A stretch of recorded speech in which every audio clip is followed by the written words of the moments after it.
¿Qué tal, Carla? ¿Qué tal, Alison, Naomi, Darwin?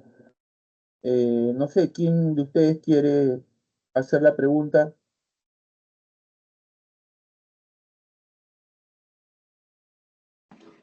Y yo, profesor, ¿me podría explicar un poco más ampliado cómo era la mayéutica de Sócrates? Ya, ¿tu nombre es Alison o Milta? Cualquiera, profesor Alison, está bien. Ya,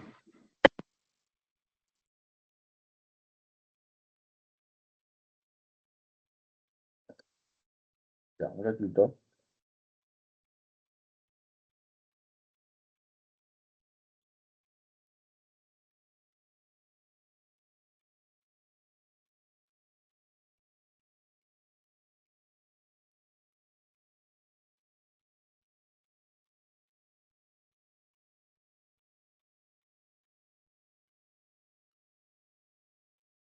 Ya, a ver, Alison, te explico.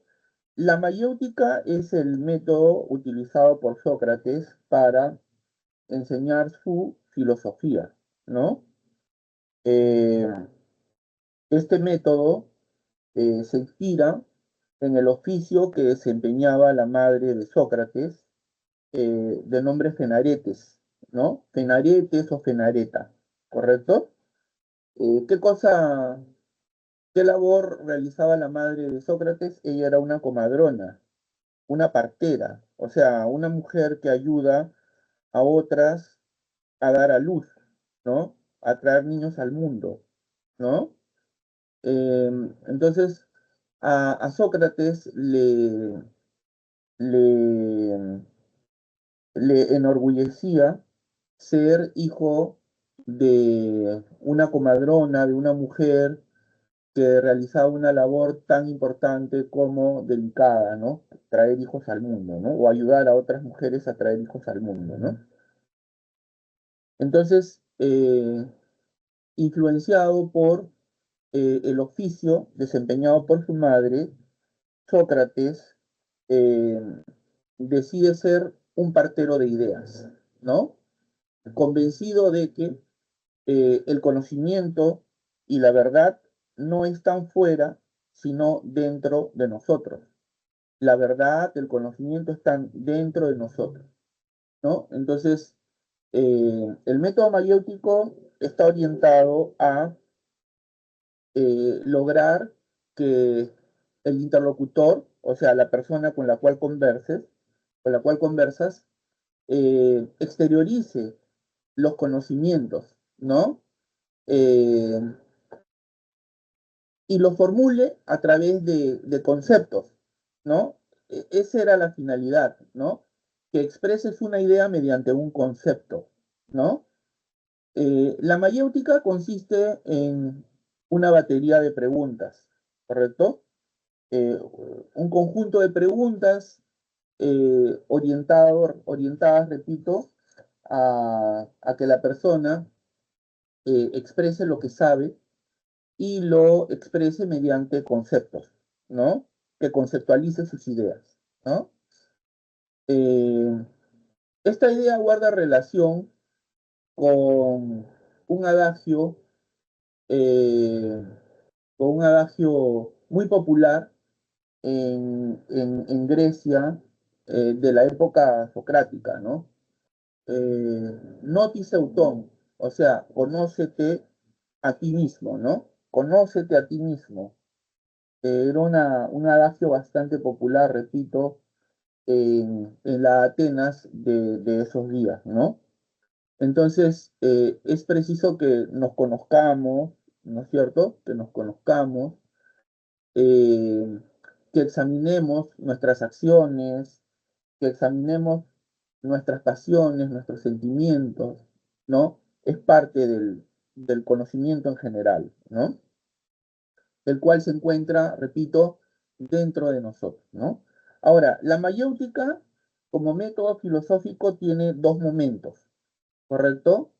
El momento de la ironía y el momento de la mayéutica, propiamente, ¿no? La primera parte, el momento de la ironía, tiene por objeto hacer caer en contradicción a tu rival, a tu interlocutor, ¿no? Demostrarle a tu interlocutor que él no sabía lo que creía saber, ¿no? Cuando tu interlocutor, cuando tu rival en un debate, ¿no? Se da cuenta que ha caído en un callejón sin salida, que no sabía lo que creía saber, reconoce su ignorancia, ¿no? Y se deja conducir por Sócrates por la senda del conocimiento hasta llegar a la verdad, ¿no? Ahí es donde empieza el segundo momento, el de la mayéutica propiamente, ¿no? Cuando el interlocutor ha reconocido que no sabía lo que creía saber, cuando admite no saber lo que creía saber, bueno, deja que la otra persona, en este caso Sócrates, lo guíe hasta lograr el conocimiento, ¿correcto? Entonces, en eso consiste la mayéutica, ¿no? La mayéutica socrática, ¿no? Es un método empleado por Sócrates eh, para filosofar, ¿no? ¿Se entendió? Sí, profesor, muchas gracias. Muy bien. No sé si hay otro estudiante que tiene preguntas, Sí, quizá profesor, Selene. buenas tardes. Una consulta, estaba hablando sobre la mayéutica. La verdad es que en esa parte también no me quedó muy claro de lo que decía este Sócrates. Pero lo acabo de explicar, ¿o qué es lo que no te quedó claro? Claro, lo estaba hablando de la ironía, pero este también decía que, bueno, Sócrates decía conócete a ti mismo.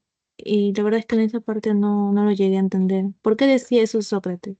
Ah, ya, mira, a ver, voy a repetir la explicación. Mira, la mayéutica es el método empleado por Sócrates para filosofar, ¿ya? Un ratito, por favor.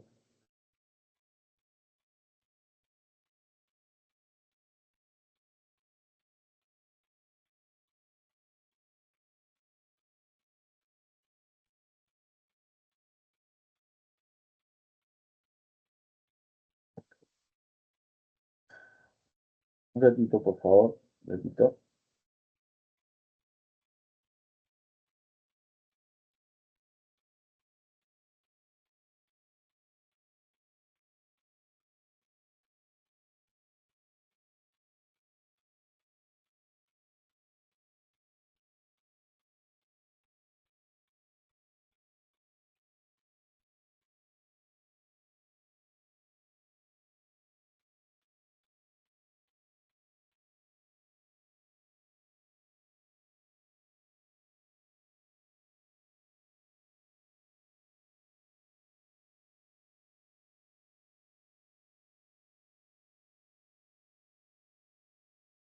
Voy a compartir un PPT, ¿ya? Porque creo que así va a estar más claro.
La voy a compartir. Ya, ¿me escuchan, no? Sí, profesor. Ya, mira, ahí tenemos lo concerniente a Sócrates, ¿no? Él sostuvo, solo sé que nada sé, ¿no? Y conócete a ti mismo, ¿no? Que era una frase, repito, muy conocida o muy difundida en estos días en su Atenas natal, ¿no? Les decía también que Sócrates empleó la mayéutica, en el cual la ironía mostraba al oyente su ignorancia, pero a la vez su jactancia, ¿no? Claro, la mayéutica, dije, es el método empleado por Sócrates para filosofar, ¿no? Él se inspiró en el oficio, en la labor que realizaba su madre Fenaretes, ¿no? Que era una comadrona, ¿no es cierto? Este, la, la, la idea era de que Sócrates, al igual que su madre, ¿no? Quería ayudar a parir, claro, no hijos, ¿no? Sino ideas, ¿no? Su madre ayudaba a otras mujeres a parir hijos. Sócrates quería ayudar a los hombres en general a parir ideas, ¿no? Porque estaba convencido de que el conocimiento y la verdad están dentro de cada uno, ¿no? Y ahí la necesidad de que nos conozcamos a nosotros mismos, ¿no? Tenemos que conocernos a nosotros mismos. El conocimiento de uno mismo implica el examen, ¿no es cierto? De nuestras ideas, de nuestros sentimientos, de nuestras emociones, ¿no? Es parte del conocimiento, ¿no? Y se puede exteriorizar y se puede expresar mediante conceptos. Precisamente uno de los objetivos centrales de la mayéutica era ayudar a las personas a expresar sus ideas, ¿no? Mediante conceptos, ¿no? Lograr que las personas pudieran, a partir de lo que sabían, elaborar conceptos, ¿no? Los conceptos obviamente encierran lo más universal, lo esencial de las cosas, ¿no? Por ejemplo, sabemos que en el mundo natural existen eh, miles, millones de caballos, ¿no? Pero independientemente de las diferencias que existen entre ellos, ¿no? De tamaño, de color, ¿no es cierto? Este, qué sé yo, ¿no? De raza, ¿no? Algunos son alazanes, otros son bayos, otros son moros, ¿no? Unos son grandes, otros son chicos, ¿no? Unos son machos, otras son hembras. O sea, hay una esencia común, hay una esencia de caballo, ¿no? Eh, entonces, esa esencia, eso común, eso universal, está en el concepto, ¿no? Está en el concepto. Sócrates por eso es considerado el padre del concepto, ¿no? El concepto, repito, reúne lo esencial, lo más universal presente en las cosas, ¿no? Entonces, eso creo que es importante, ¿no? Entonces aquí, si se quiere, ¿no es cierto? Repito, eh, repito,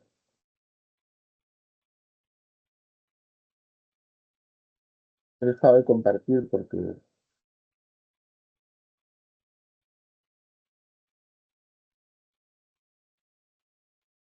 quiero ver si puedo escribir aquí, ¿no?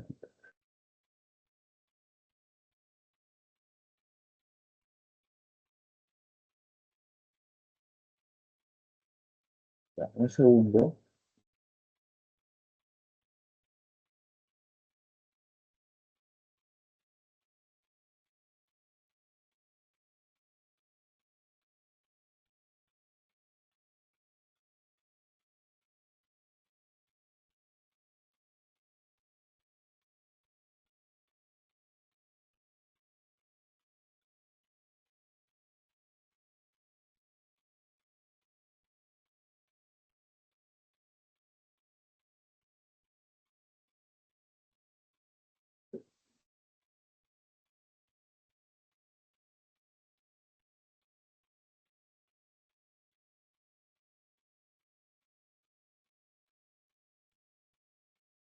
Ya, voy a volver a compartir. Se ve, ¿no? Sí, profesor.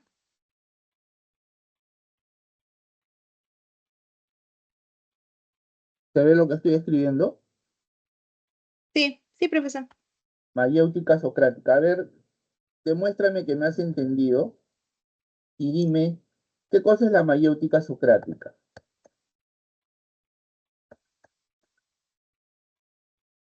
Es el método empleado ¿por quién? Por Sócrates, que en el cual Claro, para, ayudaba a parir sus ideas de acuerdo para como a la filosofar. semejanza. ¿En quién se inspiró? En su madre, que era una comadrona. Claro, este método se inspira en la madre, bueno, en el oficio, ¿no? En el oficio desempeñado por la madre de, ratito, por favor, por la madre de Sócrates, ¿no? ¿Cómo se llamaba la madre de Sócrates? Penaretes, ¿no? ¿No es cierto? ¿Y cuál era el oficio que desempeñaba la madre? Era una comadrona. Claro, ¿no? El oficio era una comadrona, ¿no? Era una comadrona, ¿no es cierto? ¿Qué más podemos poner ahí? A ver, este, ¿cuántos momentos tiene?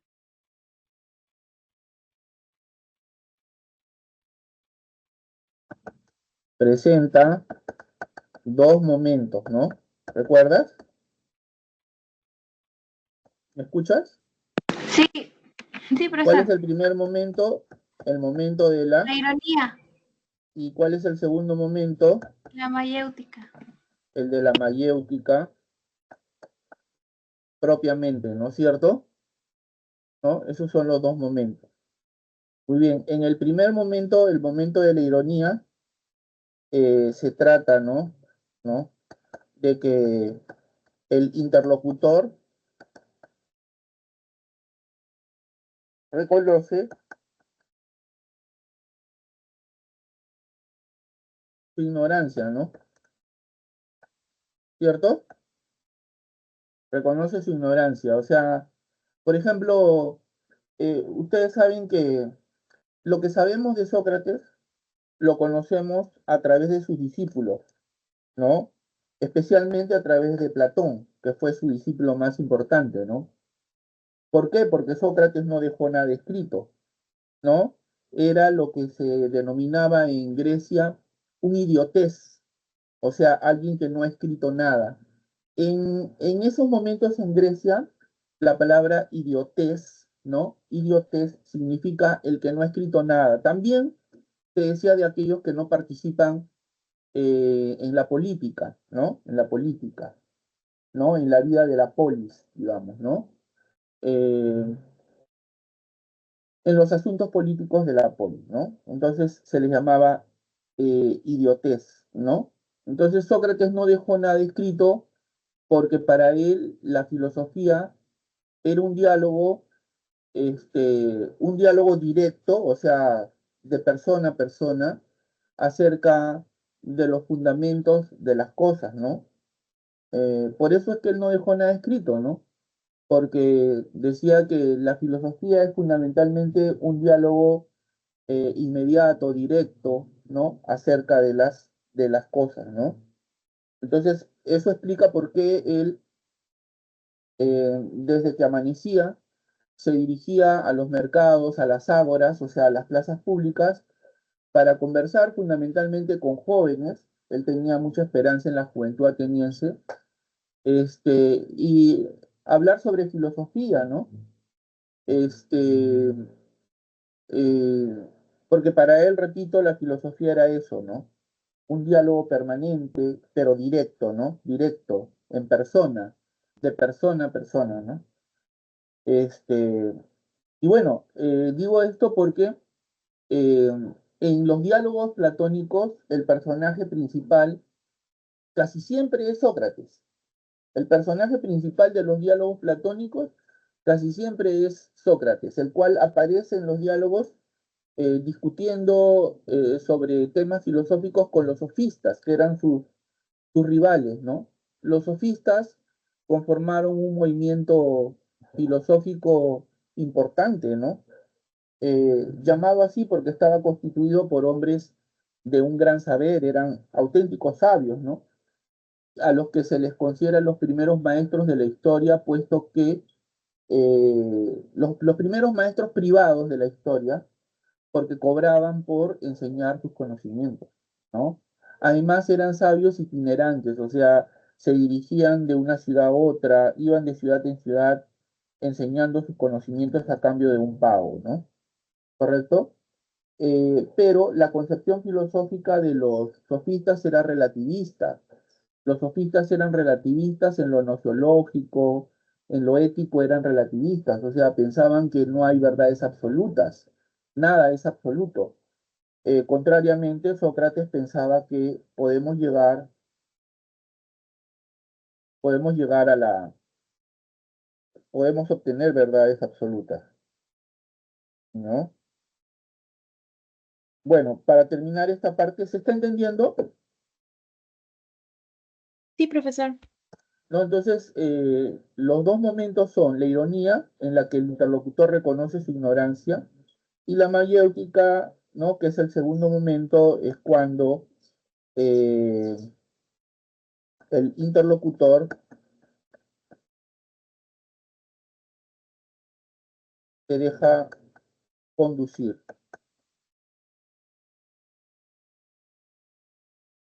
a la verdad, se deja guiar, ¿no? Se deja guiar, ¿no? Para lograr la verdad, ¿no? Esos son los dos momentos. ¿Se entendió? Sí, Eh, profesor. el objetivo, ¿no? Vamos a decir así, el objetivo de la mayéutica era que el interlocutor exprese sus conocimientos a través de conceptos, ¿no? A través de conceptos. Claro, exprese sus conocimientos, ¿no? Que se encuentran en su interior, ¿no? La verdad y los conocimientos se encuentran dentro de cada uno, ¿no? Bueno, te puedo ayudar de esa forma. ¿Está claro? Sí, profesor, mucho más claro. Muy bien, entonces voy a dejar de compartir. Giancarlos, gracias por la espera. ¿Me escuchas, no? Sí, profesor. Me dicen que ya está activado el chat. A ver, envíame tu pregunta, por favor. Yo ya puedo visualizarlo. Ah, ya, muchas gracias. Profesor, antes de eso, ¿me podría explicar un momento sobre el aperón de Anaximandro? Ya, Mientras yo recuerdo la pregunta. claro. A ver, un ratito, ¿ya? Déjame un ratito.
Ya, muy bien. ¿Me escuchas, no, Giancarlo? Sí, sí, sí, se escucha. Bueno, mira, a ver, eh, voy a utilizar también,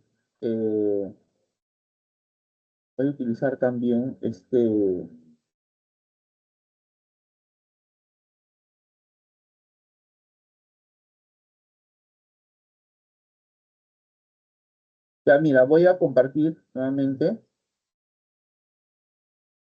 Dime si se ve la diapositiva que estoy Sí presentando. se ve. Sí, Ya, sí se bueno, ve. lo he hecho para poder escribir, ¿ya? Vamos a hablar sobre el apeiron, ¿no? Sobre el apeiron. Bueno, la palabra apeiron significa indeterminado, ¿no? Significa ilimitado, significa infinito, entre otras cosas, ¿no? ¿Qué cosa es el apeiron? Es un término utilizado por Anaximandro, uno de los primeros filósofos griegos, ¿no? Es un término utilizado por Anaximandro para referirse, ¿no? Para referirse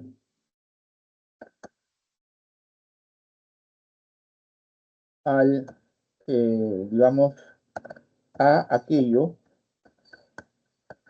de lo que provienen,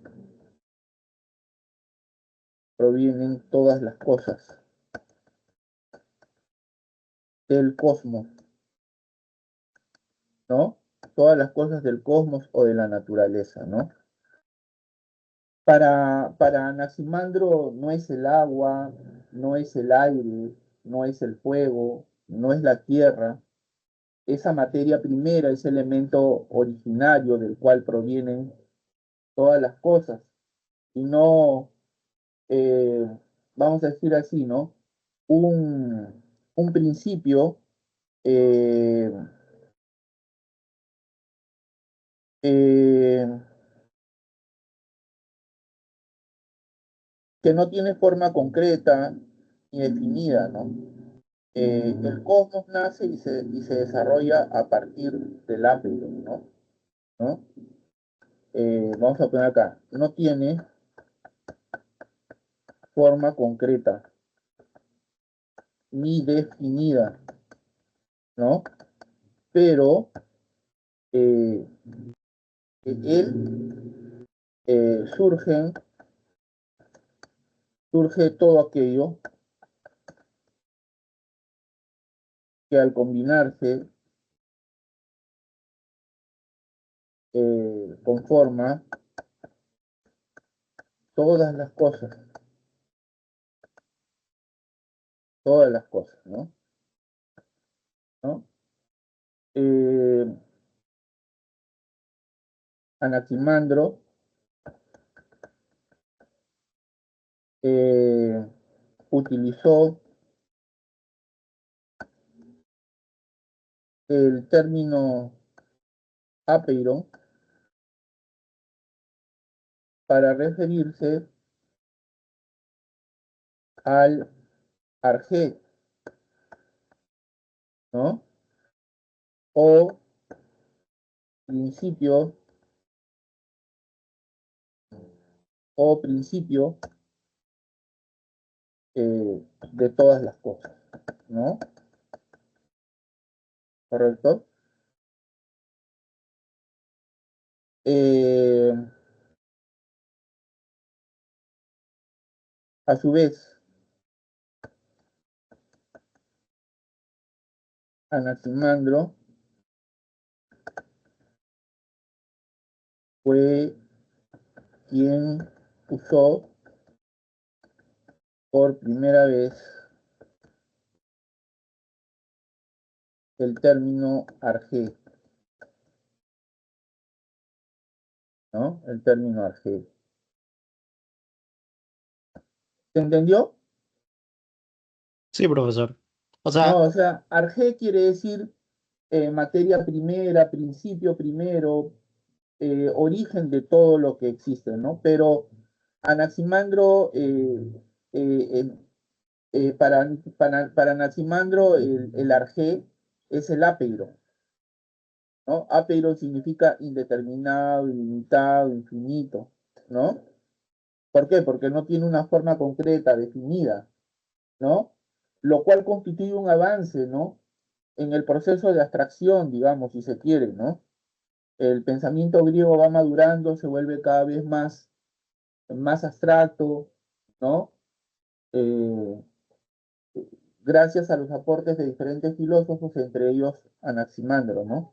Porque para él eh, el arjé, o sea, la materia prima, el elemento principal o básico de lo cual proviene todo, no es algo concreto como el agua, no es algo concreto como el aire, ¿no? Sino algo indeterminado, ilimitado, ¿no? Que no tiene forma eh, definida, pero que contiene todo aquello que al combinarse va a formar las cosas del cosmos, ¿no? ¿Se entendió? Sí, sí, mucho mejor, profesor. Gracias. Muy bien. A ver tu Ahí pregunta. justo, sí, sí, justo le envié la pregunta. Ya, a ver, dice él, de Protágoras de Abdera, se basó en una ontología del devenir proveniente de los Heraclíteos y consistió en afirmar que el hombre es la medida de todas las cosas. Ya, por ello, Protágoras concibió la enseñanza como un entrenamiento en el arte de la... Ya, a ver otra vez. Él, de Protágoras de Abdera, se basó en una ontología del devenir proveniente de los Heraclíteos y consistió en afirmar que el hombre es la medida de todas las cosas. Por ello, Protágoras concibió la enseñanza como un entrenamiento en el arte de la... Ya, la respuesta es la B, relativismo, retórica. ¿Por qué, profesor? El relativismo Porque, era que... ¿por qué? A ver, porque no solo Protágoras, sino los sofistas en general desarrollaron una concepción relativista, ¿no? Desarrollaron una concepción relativista eh, en lo nociológico, en lo ético. Su filosofía tenía un carácter relativista, ¿no? Pensaban que todo es relativo, este, no podemos obtener verdades absolutas, definitivas, completas, ¿no? Todo es relativo. Y la expresión protagórica, o sea, que pertenece a Protágoras, el hombre es la medida de todas las cosas, de las que son en cuanto que son y de las que no son en cuanto que no son, eh, es la expresión perfecta de eso, ¿no? O sea, el hombre es la medida de todas las cosas, o sea, no hay una verdad absoluta, todo depende, pues, ¿no? Eh, de la mirada del hombre, ¿no es cierto? Ahora, esa frase de Protágoras ha sido objeto de diferentes interpretaciones, ¿no? Hay diferentes formas de entender lo que Protágoras dijo, ¿no? Por ejemplo, hay quienes dicen que cuando Protágoras sostuvo eh, esta idea, ¿no es cierto? La tesis del homo mensura, homo hombre, mensura medida, ¿no? O sea, la tesis del homo mensura es la tesis que sostiene que el hombre es la medida de todas las cosas, ¿no? Dicen de que eh, no estaba pensando en, digamos, en que cada hombre, ¿no? Cada sujeto particular tiene su propia visión de las cosas, no, porque eso era llevarnos a digamos, a un subjetivismo, ¿no? Donde cada quien tiene su propia idea y que haría imposible, por ejemplo, el acuerdo, el consenso, ¿no? La verdad, ni siquiera, o sea, cada uno tiene su propia verdad. Claro, está el concepto, ¿no? Claro, ¿no? Pero hay otras interpretaciones que dicen de que cuando Protágoras sostiene la tesis del homo mensura, está pensando más bien en comunidades. O sea, cada comunidad, cada pueblo, cada cultura tiene sus propias leyes, sus propias tradiciones, sus propias creencias, en suma, sus propias verdades. ¿Me entiendes? O Sí, sea, profesor. no es que cada hombre tenga, a mí se me ocurre pensar pues que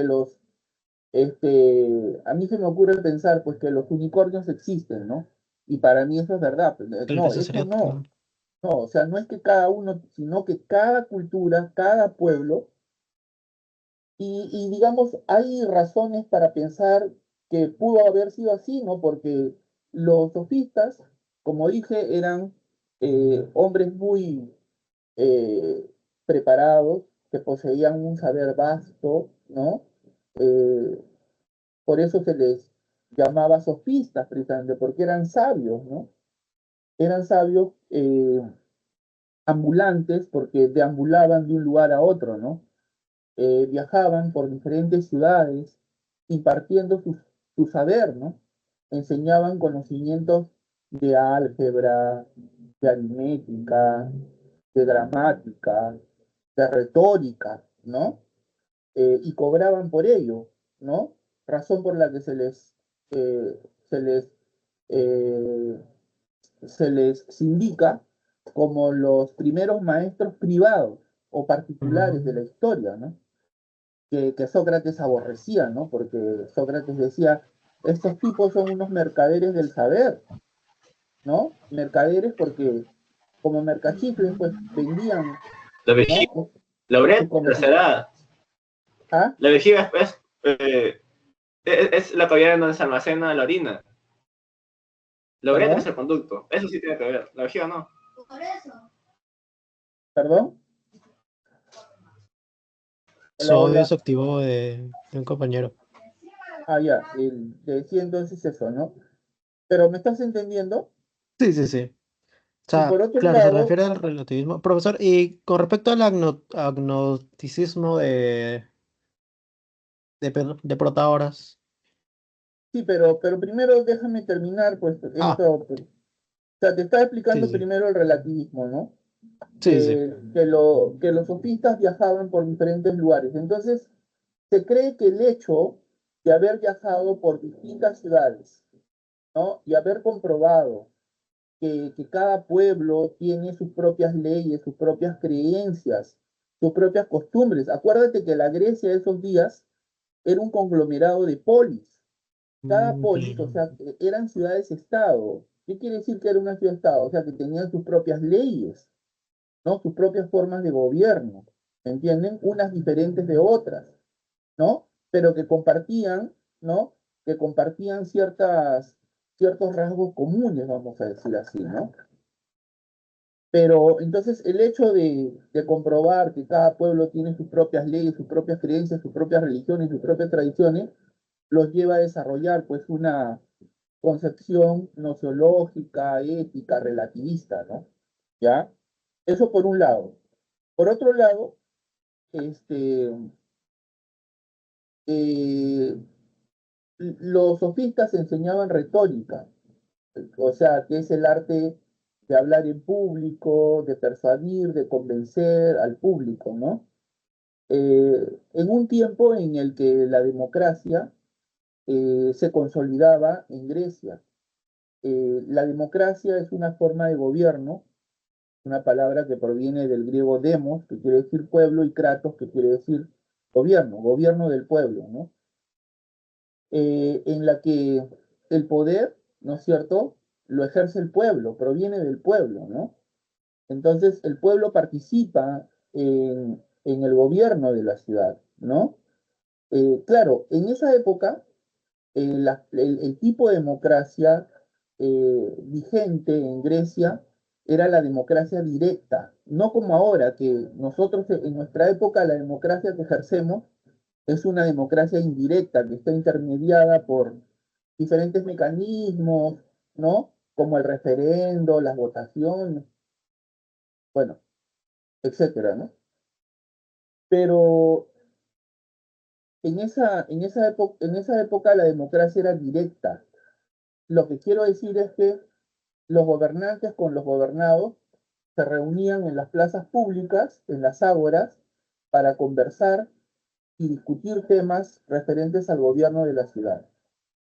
Eso era lo que era. Entonces, en esa situación era fundamental, de que, ¿cómo se llama? De que los, de que los griegos eh, eh, tuviesen conocimiento de retórica para convencer o persuadir al resto. Si ellos querían que sus ideas sean tomadas en cuenta, pues tenían que tener una gran habilidad retórica para convencer, para persuadir, ¿no? Porque si no, sus ideas se quedaban ahí nomás, ¿no? ¿Entiendes? Sí, ¿Se profesor. entendió? Sí, sí, sí. Bueno, eso es lo que te puedo decir, Giancarlo, ¿no? Sobre tu pregunta, espero haber sido suficientemente claro, ¿no? Sí, profesor, muchas gracias, me quedó claro. No, para Hay una pregunta servirte, más, pero voy a dejar para que mis compañeros puedan hacer preguntas también. sí, Y te al voy a final lo puedo pedir hacer. eso, Giancarlo, por favor, y bueno, Sí, saludo tu gesto, es un gesto muy loable, ¿no? Digno de aplauso, porque estás demostrando tu espíritu democrático para que otros jóvenes, las otras personas presentes en esta sesión también puedan hacer sus preguntas. Bienvenido Daniel, bienvenido Darwin, ¿en qué les puedo ayudar? Mi nombre es Wilber Almonte, soy profesor de filosofía. Estoy a cargo del servicio de consultas académicas de filosofía. ¿En qué les puedo ayudar?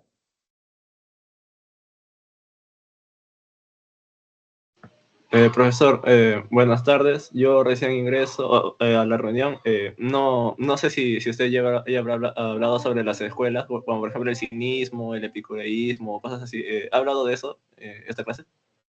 No, en esta clase no, eh, pero sí recuerdo que en una sesión anterior una estudiante me pidió que hablara acerca de los periodos que conforman la filosofía antigua. Y bueno, hablé acerca de los periodos que conforman la filosofía antigua, ¿no? El periodo cosmológico, el periodo antropológico, que estamos desarrollando esta semana con Sócrates y los sofistas, el periodo de los sistemas, y concluí con el periodo helenístico romano, que es el último periodo de la filosofía antigua, en el que se desarrollaron las escuelas que tú has mencionado, ¿no? El cinismo, que tiene como máximo exponente a ¿Diógenes? A Diógenes de Sinope, a Diógenes el perro, el estoicismo, fundado por Zenón, el epicureísmo, ¿no? Fundado por Epicuro, bueno, y así por el estilo, ¿no? O sea, solo de manera tangencial lo vi, ¿no? Pero entonces, por decir, ¿todo eso de las escuelas va a ser el tema que veamos en alguna semana o solamente es algo superficial nada más? O sea, que No, no va a no, venir en no, el examen. no vamos a estudiar las escuelas, no vamos a estudiar solamente, mira, de la filosofía antigua, solo vamos a estudiar eh, el periodo antropológico que corresponde esta semana. El periodo antropológico eh, es el que tiene como figura descollante a Sócrates y, bueno, que rivalizó, como tú sabes, con los sofistas, ¿no? Los sofistas fueron rivales filosóficos de Sócrates, ¿no? Todo esto ocurre en el periodo antropológico que equivale al siglo V antes de la era cristiana, que fue un siglo muy importante. El siglo V es llamado también el siglo de Pericles, ¿no? Pericles fue un gobernador ateniense que, que realizó una gestión política muy importante, con la que Atenas logró su esplendor, logró un gran desarrollo en muchos campos, ¿no? Pero fundamentalmente en lo cultural, ¿no? Logró grandes avances, ¿no? Por eso se le conoce el siglo de Pericles, que es el siglo en el cual la democracia como forma de gobierno se consolida, ¿no? Se consolida. Eh, Esa es la razón por la que si estuviste atento a la explicación que le brindaba al otro joven que está presente en esta sesión, Giancarlo Silva, le decía que en este contexto democrático, de democracia, era importante, profe, los griegos tuvieran suficientes habilidades retóricas, ¿no? Porque la democracia que se ejercía en Grecia era una forma eh, de gobierno directa, en tanto que los gobernantes se reunían con los gobernados. Bueno, en ese tiempo se podía, pues porque las polis estaban integradas pues, por 20, 30 familias, ¿no? ¿Te imaginas? O sea, los pueblos de ahora, las ciudades de ahora son tan grandes que sería imposible o casi imposible reunir a tantísima gente en un lugar, ¿no? En cambio, en ese tiempo sí, pues, ¿no? Los gobernantes se reunían con los gobernados en las ágoras, o sea, en las plazas públicas, ¿no? Imagínate, como en la Plaza de Barranco, en la Plaza de Armas de Lima, ¿no? Ahí se reunían para discutir asuntos relacionados al gobierno de la ciudad, ¿no? Entonces, si tú querías que tu idea sea tomada en cuenta, pues tenías que tener una gran capacidad persuasiva, ¿no? Tenías que persuadir al resto, convencer al resto, ¿no? Esto supone, pues, digamos, tener grandes habilidades retóricas, ¿no? ¿Te entendió, Daniel? Sí, sí, muchas gracias, profesor. Gracias. ¿Qué tal, Darwin? Bienvenido a Consultas Académicas. ¿En qué te puedo servir?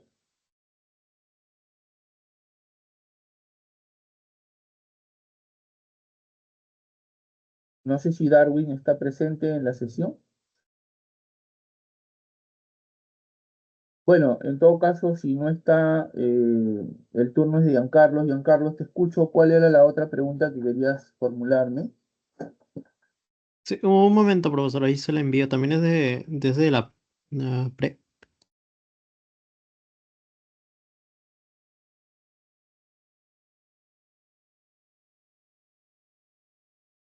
Ya, me la envías a través del chat, ¿no es cierto? Sí, sí, sí, ya está, ya creo que está.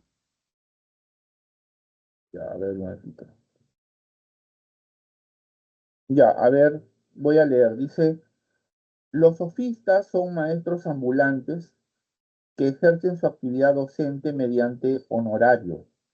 No forman una escuela filosófica ni representan una doctrina definida. En lugar de la incógnita del universo, estudiada por los filósofos anteriores, se interesan por los problemas del hombre y de la sociedad humana. Tornan problemáticos campos hasta entonces considerados como seguros. Remueven así el dogmatismo ingenuo, divisando horizontes desconocidos y vírgenes en la ética, derecho, pedagogía, gramática, nociología, pero no obtienen normas objetivas para la vida teórica y práctica, sino permanecen en el relativismo y subjetivismo. Sobreestiman el arte de la palabra y de la contienda. Sobreestiman el arte de la palabra y de la contienda. Bueno, este interesante párrafo ha sido extraído del libro Lecciones de Metafísica del filósofo peruano Luis Felipe Alarco, que fue un reconocido profesor San Martín. Del texto se puede inferir que los sofistas no pudieron encontrar normas objetivas porque, a ver, usaban la persuasión de la palabra para defender sus tesis, los horizontes desconocidos no son exactos ni precisos, creían que la precisión es una cuestión propia de los dioses, discutían a través de los diálogos con Sócrates y sus discípulos, su doctrina no les permitía conformar escuelas filosóficas. Ah,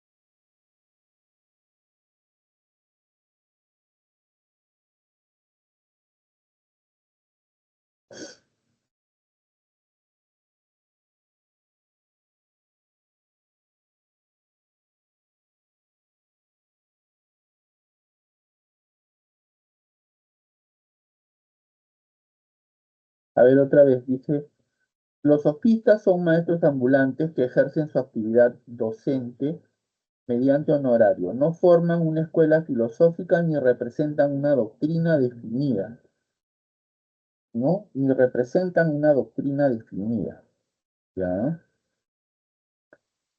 En lugar de la incógnita del universo estudiada por los filósofos anteriores, se interesan por los problemas del hombre y de la sociedad humana. Tornan problemáticos campos hasta entonces considerados como seguros.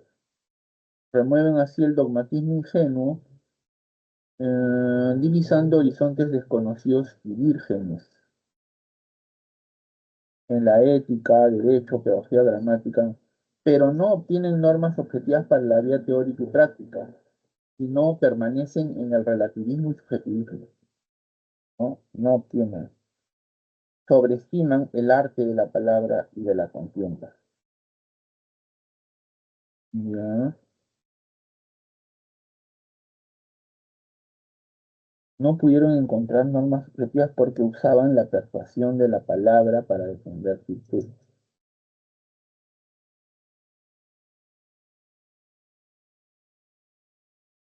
No estoy seguro, ¿ah? Tú tienes la clave, No, pero la puedo buscar. a ver, búscala. Yo, Ya. yo tengo dos, pero no sé. Estoy entre O la A y sea, la E, no sé. Pero ahí la busco un momento, por favor. claro, de hecho, su doctrina no les permitía conformar escuelas filosóficas. Eso está claro, porque, o sea, ellos no conformaron una escuela, ¿no? No conformaban una escuela porque no tenían una doctrina definida, y lo hice, ¿no? O sea, no es como, por ejemplo, a ver, ¿qué te digo? Eh, eh, por ejemplo, eh, a ver, ¿cómo te digo? Por ejemplo, la escuela de Megara, ¿no? Los eclécticos tenían una doctrina definida, ¿no? O por ejemplo, Platón, ¿no? Sí conformó una escuela porque tenía una doctrina fija, ¿no? ¿No es cierto? Eh, es más, la academia era el lugar donde se enseñaba su doctrina, pero en el caso, pues, de los sofistas, no, por eso se dice que conformaron un movimiento filosófico, ¿no? Un movimiento, ¿no? Este, lo que tienen en común los sofistas, y dentro de estos los más importantes como son Gorgias y Protágoras, es que eran relativistas, ¿no? Pero hay diferencias, ¿no? Hay diferencias. Entonces no hay una doctrina fija, ¿no? No hay una doctrina fija, ¿no? Como por ejemplo, lo, este, Plotino, ¿no? Plotino formó una, una escuela, ¿no? Tenía una doctrina, ¿no? Eh, Ahora, ¿por qué su doctrina no les permitía conformar escuelas filosóficas? Porque no tenían una doctrina fija, pues, ¿no? No solo ideas comunes, ¿no?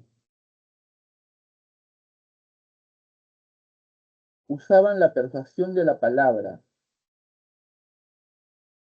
Ahora, creían que la precisión es una cuestión propia de los dioses, probablemente, ¿no? O sea, la verdad absoluta solo es de Dios, pero no del hombre, ¿no? Probablemente, ¿no? A mí me parece que podría ser, estoy entre la A y la C, no sé. ¿Lo encontraste?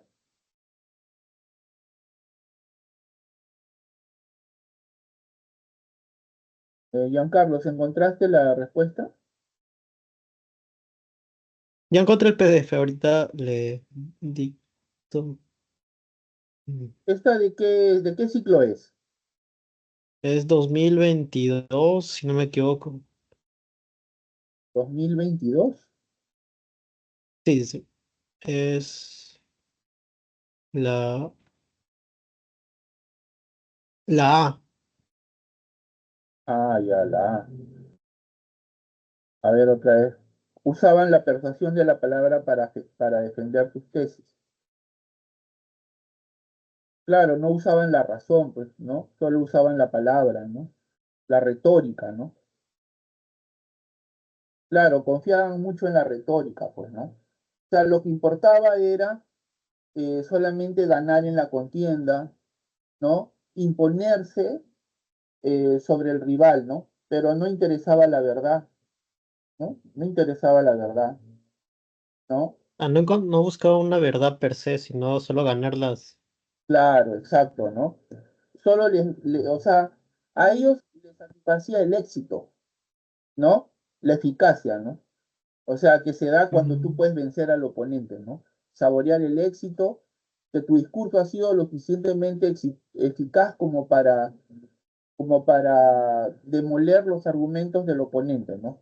Pero no les interesaba el bien, la justicia propiamente, pues, ¿no? Ah, Y es por eso que Sócrates los aborrecía, ¿no? Sentía una profunda animadversión por ellos, ¿no? Porque decía que eran charlatanes, ¿no? ¿No? Y encima los llamaba mercaderes del saber porque cobraban, o sea, para Sócrates era inadmisible lo que ellos hacían, ¿no? mm, sí entiendo, profesor. Muchas gracias. Muy bien, a ver, acá tengo la pregunta de Daniel. Bienvenida, Erika, no sé si puedes activar tu micrófono. Buenas tardes, profesor. ¿Qué tal, Erika? ¿Primera vez que ingresas a consultas académicas? Sí, primera vez. Ah, bueno, te voy a pedir por favor que esperes un momentito, voy a atender la pregunta de tu compañero y inmediatamente atiendo tu solicitud, ¿te parece? Sí, está bien. Ya, a ver, Daniel, ¿me escuchas?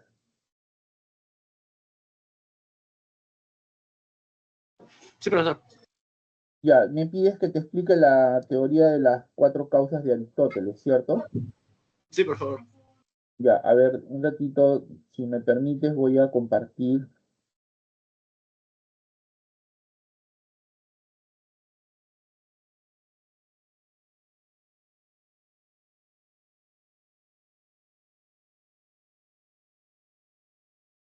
Ya, un momento.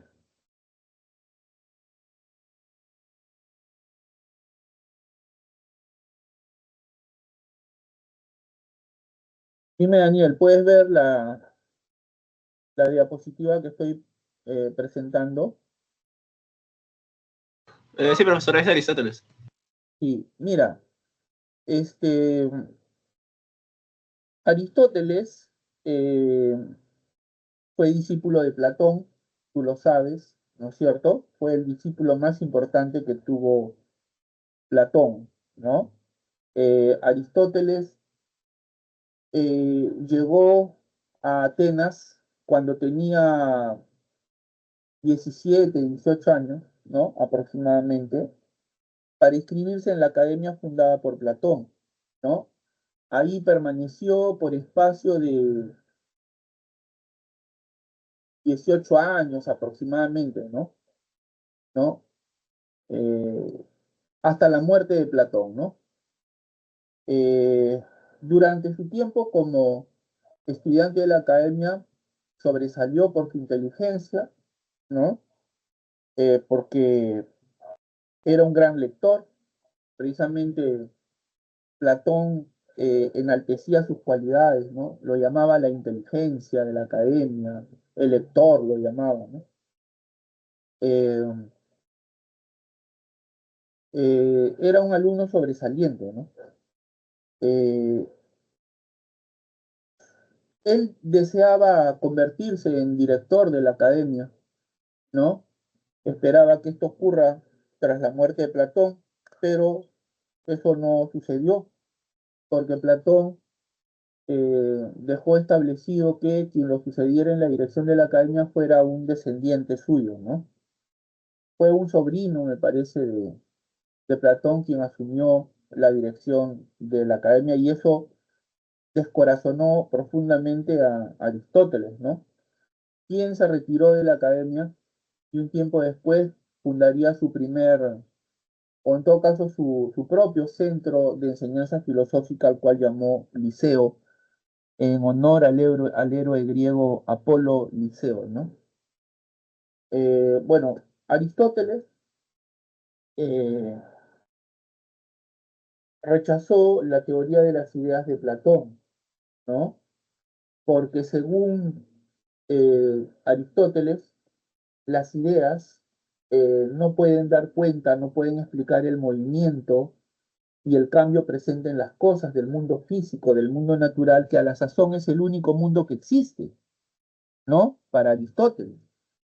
Recuerda que Platón sostuvo que existen dos mundos, el mundo sensible o material, ¿no? Y el mundo de las ideas, ¿no? Para Platón el mundo verdadero, el mundo real, el mundo perfecto es el mundo de las ideas. Bueno, Aristóteles no está de acuerdo con esa división de la realidad, ¿no? Le parece inadmisible esta división hecha por su maestro, ¿no? Para Aristóteles solo hay un mundo, que es el mundo sensible, el mundo material, ¿no? Eh, Esa es la razón por la que Aristóteles, ¿no es cierto?, no estaba de acuerdo con los planteamientos de Platón, ¿no? En general, no estaba de acuerdo con su teoría de las ideas, repito, porque éstas no explican el cambio y el movimiento presente en las cosas del mundo natural, del mundo físico.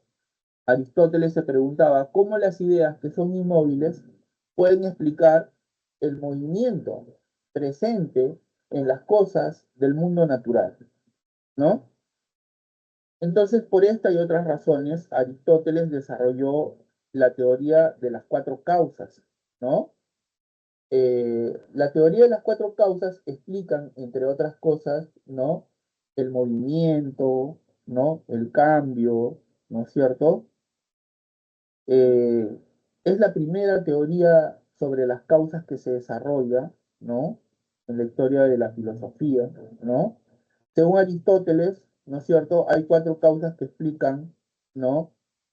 Todo cuanto existe. La causa material, la causa formal, la causa eficiente y la causa final, ¿no? Todo tiene una causa, todo ocurre con una causa. La causa material es aquello de lo que está hecha una cosa. Por ejemplo, si pensamos en una mesa, la madera con la que está hecha esa mesa es la causa material, ¿no? La causa formal es el modelo, ¿no? Es el modelo, la forma que tiene cada cosa, ¿no? Recuerda lo que decía Aristóteles, no hay materia sin forma ni forma sin materia, ¿no? O sea, por ejemplo, la mesa tiene una forma, puede ser redonda, puede ser cuadrada, puede ser rectangular, puede ser alargada, puede ser pequeña, tiene una forma, ¿no? ¿No es cierto? Esa forma se la da quien hizo la mesa, ¿no? Y aquí estamos hablando ya de la causa eficiente. La causa eficiente es aquello que produce algo. Por ejemplo, quien produjo la mesa es el carpintero, ¿no? Y la causa final es el propósito para el cual fue hecho un objeto, ¿no? La mesa, bueno, sirve para comer, ¿no es cierto? Ahí comemos nuestros alimentos y podemos realizar también otras actividades, ¿no? Pero fundamentalmente es para comer, ¿no? Entonces ahí está la teoría de las cuatro causas, ¿no? La causa material, la causa formal, la causa eficiente y la causa final. Ahora, este, como todo tiene una causa, el cosmos también debe tener una causa, ¿no? Eh, ¿Cómo se explica el cambio, el movimiento presente en el mundo, ¿no? En el cosmos, en la naturaleza. Bueno, dice que quien puso a andar el mundo, quien puso a la naturaleza en movimiento fue el primer motor inmóvil, ¿no? Que posteriormente, que unos siglos después, los cristianos identificaron con Dios, ¿no? Identificaron al primer motor con Dios, ¿no? Ese primer motor ha puesto en marcha el mundo, ¿no? Muy bien, eso es lo que puedo decirte, Daniel, respecto de tu pedido, ¿ya? No sé si está claro. Sí, profe, muchas gracias. Erika, ¿cuál es tu pregunta? Buenas tardes, profesor. Quería saber, quería entender cómo era el pensamiento de Aristóteles respecto al conocimiento y respecto a lo que decía el alma. Respecto al conocimiento. El conocimiento y el alma. Ya, a ver, vamos a compartir.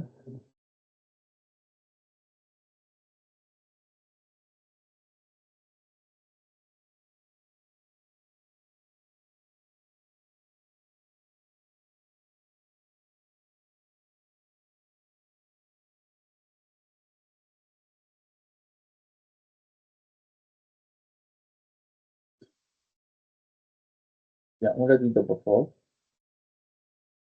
Sí, está bien.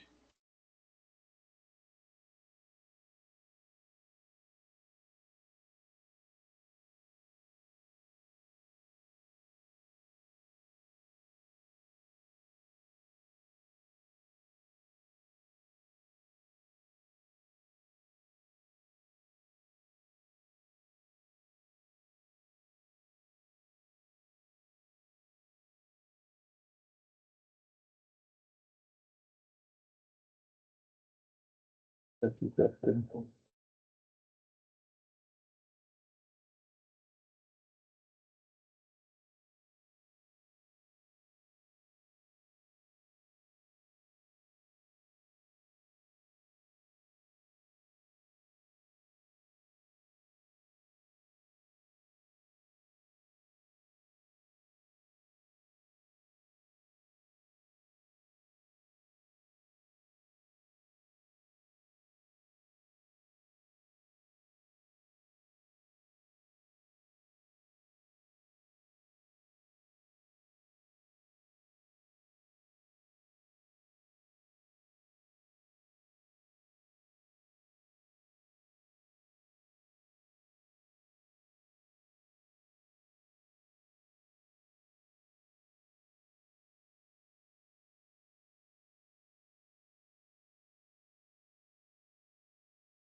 Buenas tardes, discúlpense, me botó el internet, no sé, ¿me escuchan ahora?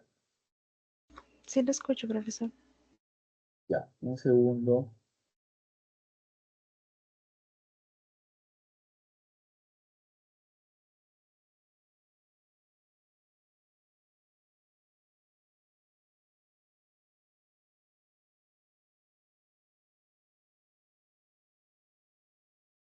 ¿Puede verse el PPT que estoy mostrando, Erika? Sí, profesor. Ya, a ver. Entonces tú quieres que te explique la nociología de Aristóteles y también su concepción del alma, ¿no es cierto? ¿Entendí bien? Sí, exacto. Bueno, mira, yo creo que para entender la nociología, o sea, la teoría del conocimiento de Aristóteles, es preciso que recordemos qué es el conocimiento para Platón, su maestro, ¿no? Bueno, para Platón, el conocimiento consiste en llegar a la idea de algo. O sea, conocemos cuando captamos o aprendemos, ¿no? Intelectivamente con la razón la idea de algo. Conocer es tener la idea de algo, ¿no? Como sabemos, eh, Platón despreciaba los sentidos, ¿no? Él decía que el conocimiento se logra sin la intervención de los sentidos. Los sentidos solo nos ofrecen apariencias, ¿no? Nos ofrecen lo impermanente, lo temporal, ¿no? Lo inesencial, ¿no? O sea, a partir de eso solo podemos tener opiniones, ¿no? O sea, con la información que nos proporcionan los sentidos, solo podemos formarnos opiniones, creencias sobre las cosas. Pero el conocimiento auténtico, ¿no? Que Platón y los griegos llamaban episteme, episteme quiere decir conocimiento verdadero, conocimiento auténtico, solo se logra con el entendimiento, solo se logra con la razón, de manera intelectiva. Intelectiva quiere decir se aprende con el intelecto, con la razón, ¿no? Entonces, para Platón, tenemos un conocimiento cuando captamos, cuando llegamos a la idea de algo, ¿no? Platón despreciaba los sentidos, ¿no? Bueno, Aristóteles tiene otra concepción, ¿no? Si Platón en este aspecto es un racionalista, un idealista, si se quiere, Aristóteles es un realista, ¿no? En el sentido que él dice que eh, el ser se conoce por la sensación, pero también mediante la razón, ¿no? O sea, no desprecia los sentidos como hizo Platón, sino que él dice que la primera experiencia, ¿no? El primer contacto que tenemos con las cosas es a través de nuestros sentidos, ¿no? Los sentidos nos proporcionan información, ¿no? Sobre el objeto, ¿no? La primera información que tenemos de las cosas las obtenemos a través de los sentidos. Y de ahí nos elevamos al plano del pensamiento, de la razón, ¿no? Entonces, Aristóteles, eh, claro, coincide con Platón en el hecho de que este, considera que eh, la esencia, lo esencial de las cosas está en la idea, ¿no? Está en la idea. Eh, lo esencial, lo más común, lo universal, está en la idea, ¿no? O sea, el conocimiento termina cuando llegamos a la idea de algo, pero Aristóteles no desprecia los sentidos, ¿no? Él dice que el primer contacto que tenemos con las cosas es a través de los sentidos. No sé si hasta ahí se ha entendido, Erika. Sí, profesor, todo perfecto. Muy bien, ahora, en relación al alma, también es bueno recordar lo que Platón sostuvo acerca del alma, ¿no? A ver, no sé si aquí, bueno, aquí está. Para Platón, el hombre es una dualidad, ¿no? Su concepción del hombre es dualista, ¿no? O sea, el hombre está compuesto por dos aspectos, el alma y el cuerpo. El alma es inmaterial e inmortal, el cuerpo es material y corruptible. El alma preexiste al cuerpo, porque claro, el alma proviene del mundo de las ideas, ¿no? El mundo de las ideas es el mundo al cual pertenece el alma, ¿no? Claro, Platón nunca sostuvo o nunca aclaró cuál es la razón por la cual el alma cayó al mundo material y quedó encapsulado, encerrado, encarcelada en el cuerpo, ¿no? Nunca lo dijo, pero sí sostuvo que el alma, ¿no? Pertenece al mundo de las ideas y que cae en el mundo sensible y queda atrapado en el cuerpo del hombre, ¿no? Ahora, el alma para Platón cumple tres funciones, o sea, estamos hablando de un alma tripartita, ¿no? El alma apetitiva, que para términos didácticos, pedagógicos, Platón ubica en la zona del vientre donde se ubican los genitales del hombre. El alma apetitiva, ¿no? O concupiscible, como también se le llama, tiene como fuente las pasiones innobles, ¿no? Eh, y la virtud que le corresponde desarrollar es la templanza, la moderación, el control de nuestros apetitos, no solo sexuales, sino también controlar, por decir, el comer, la bebida, eso, ¿no?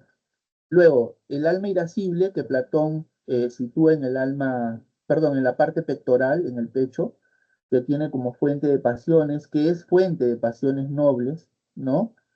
Y la virtud que le quepa desarrollar es la valentía, ¿no? La valentía, el valor, el coraje, ¿no? Y luego el alma racional, que es inmortal, es inteligente y que Platón sitúa en la cabeza, ¿no? Es el alma que debe dirigir el cuerpo, ¿no? A propósito, Platón utiliza mucho ciertos recursos, ¿no? Como por ejemplo mitos, alegorías, ¿no? Por ejemplo, la alegoría del carro alado, donde el conductor de un carro alado que es tirado por caballos, un caballo negro, un caballo blanco, el caballo blanco representa a las pasiones nobles y el caballo negro a las pasiones innobles, los vicios, ¿no? Entonces estos caballos quieren tomar su propia dirección, pero el áuriga, o sea, el conductor del coche, ¿no? tiene que tener pues la destreza, ¿no? suficiente para mantener el carro bajo su control, ¿no? O sea, porque él es quien conduce ese carro, ¿no? De la misma forma, nuestra vida tiene que ser, según Platón, conducida por el alma racional y no por las pasiones. Las pasiones pueden destruir a una persona, como de hecho muchas veces sucede en la vida diaria, ¿no? Personas que se dejan vencer por la bebida o por algún tipo de droga, una ludopatía, bueno, etcétera, ¿no? Entonces, eso en cuanto al alma según Platón, ¿no? Ahora, Aristóteles, ¿no? También habla sobre un alma que cumple tres funciones, ¿no? Una función vegetativa, una función sensitiva y una función intelectual. La función vegetativa es propia de todos los seres vivos, ¿no? Les corresponde fundamentalmente a las plantas, ¿no es cierto? Su función es la nutrición, el crecimiento y la reproducción, ¿no? La función sensitiva les corresponde a los animales y al hombre, ¿no? La función que cumplen propiamente es la sensación y el movimiento, y la función intelectual que es exclusiva del hombre, ¿no? O sea, animal o el único ser que posee, digamos, este tipo de alma, ¿no? La función intelectual, la función racional, ¿no? O sea, las plantas solo poseen función vegetativa, los animales, dentro de los cuales está el hombre, tienen alma vegetativa, pero también alma sensitiva. El hombre, además de tener alma vegetativa, tiene alma sensitiva y tiene alma intelectual o racional, ¿no? De ahí pues que Aristóteles defina al hombre acudiendo a los criterios de género próximo y diferencia específica. ¿Cuál es el género próximo del hombre? Ser un animal. ¿Y cuál es la diferencia específica con los animales? Ser racional, ¿no? Entonces, esa es la diferencia que encuentra Aristóteles, ¿no? Platón y Aristóteles piensan que el hombre es digamos, el hombre tiene dos aspectos, ¿no? Cuerpo y alma. La diferencia está en que Platón cree que el alma, después de que muere el cuerpo, abandona el cuerpo y regresa al mundo de las ideas, que es el mundo al que pertenece, ¿no? O sea, da por supuesto la existencia del alma después de la muerte, porque el alma es inmortal, según Platón, ¿no? En Aristóteles eso no está muy claro, siempre ha sido materia de discusión, ¿no? Pero muchas interpretaciones respecto de este punto sostienen que para Aristóteles cuando muere el cuerpo muere el alma, ¿no? ¿Por qué? Porque según Aristóteles no hay materia sin cuerpo, perdón, no hay materia sin forma, ni forma sin materia, perdón. No hay materia sin forma, ni forma sin materia, ¿no? O sea, el alma no puede existir sin el cuerpo, ¿no? ¿Correcto? Ni puede haber un cuerpo sin alma, pues, ¿no? O sea, un cuerpo humano, quiero decir, ¿no? ¿Está claro? Sí, profesor, totalmente. Muchas gracias. Ya, muy bien. Bienvenido, Michelle. No sé si Darwin ya está atento. ¿Alguna pregunta, Darwin? Bueno, Michelle, bienvenido a sesiones, a consultas académicas. ¿Cuál es tu pregunta? No sé si puedes activar tu micrófono.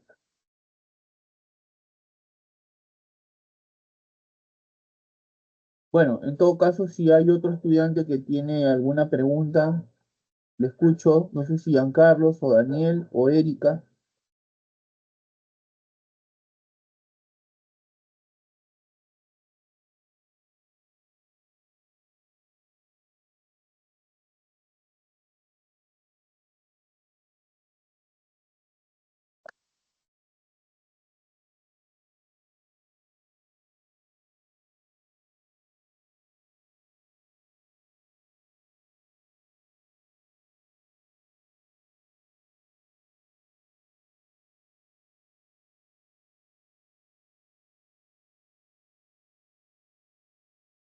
Erika, no sé si tienes otra pregunta. ¿En qué más los puedo ayudar? Por favor, miren que el horario de hoy día es hasta las 7 de la noche. Todavía nos queda un poquito más de media hora para que aprovechen.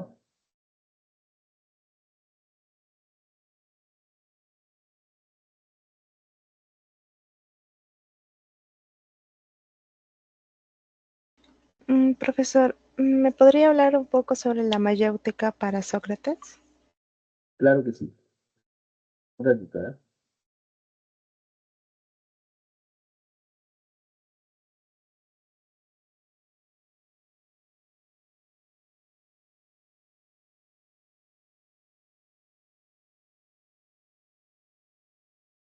Ya voy a compartir mi pantalla, ¿ya? Sí, está bien. Dime si puedes verla, por favor. Sí, A ver, ya. Vamos aquí a ir poniendo algunas ideas, ¿ya? Ya es el nombre del método empleado por Sócrates para filosofar, ¿ya?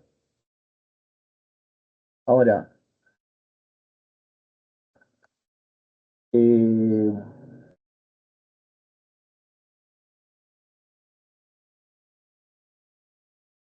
en él, o sea, en este método, se advierte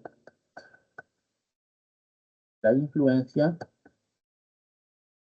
de Fenareta o Fenaretes, ¿no? Que es la madre de Sócrates, ¿no? En él se advierte la influencia o mejor, se advierte la influencia del oficio desarrollado por Fenareta, ¿no? ¿Y cuál es el oficio desarrollado por Fenareta? Era una comadrona, una, una partera, ¿correcto? Eh, como su madre,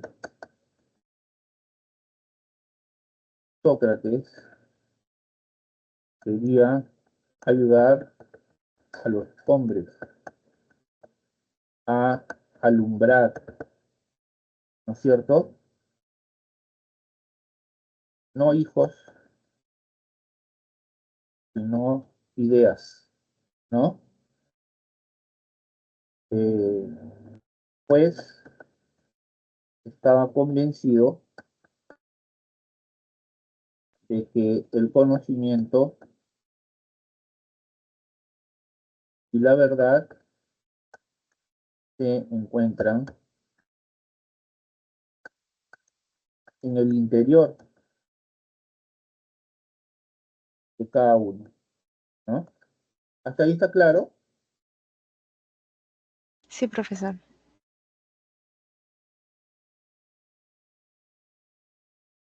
La mayéutica consiste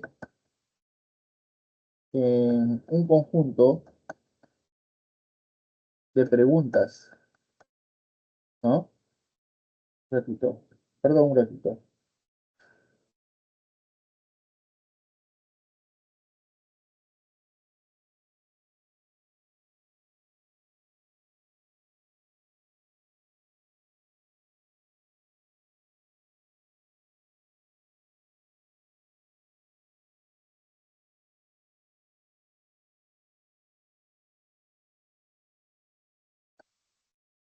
Ya, la mayéutica consiste en un conjunto de preguntas cuya finalidad es ayudar a los hombres a exteriorizar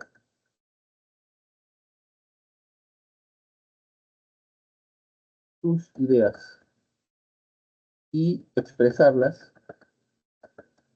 a través de conceptos, ¿no? Sócrates es considerado el padre del concepto, ¿no? El concepto es aquello que encierra lo más universal que hay, pues, ¿no? O sea, existen, por ejemplo, millones de árboles, ¿no? Pero todos tienen una esencia común, ¿no? Esa esencia común, esos rasgos universales, se expresan mediante el concepto, ¿no? Más allá de la diferencia de tamaño, qué sé yo, los frutos, ¿no? Los árboles tienen algo común, ¿no? Entonces eso se expresa mediante el concepto, ¿no? A ver, los momentos de la mayéutica son, son la ironía, que es el primer momento, y la mayéutica propiamente, ¿no? ¿No?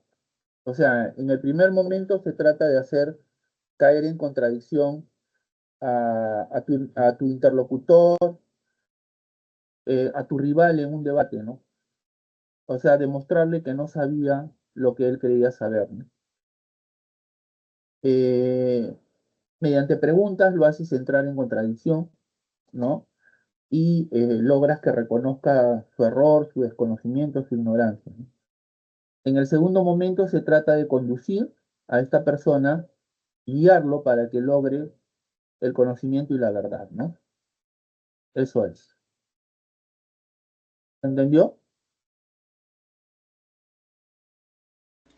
Sí, profesor. Entonces, mediante esa forma, Sócrates quería ayudar a esas personas a entender de manera Claro, correcta.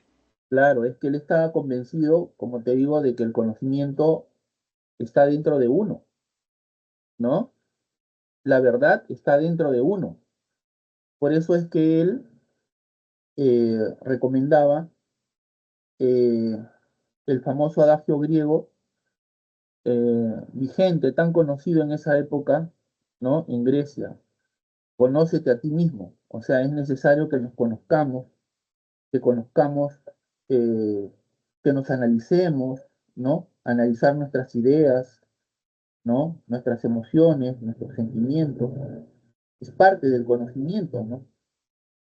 Eso nos ayuda a conocernos, ¿no? Entonces, el conocimiento está dentro de uno, ¿no es cierto? Y se puede exteriorizar, se puede expresar mediante conceptos, ¿no? Eso era lo que creía Aristóteles, ¿no? Sí, profesor, está bien. Ahora entiendo. Muchas gracias. Gracias a ti. Bueno, acá hay una pregunta de Darwin. Darwin, no sé si tú puedes prender tu micrófono o es que no puedes.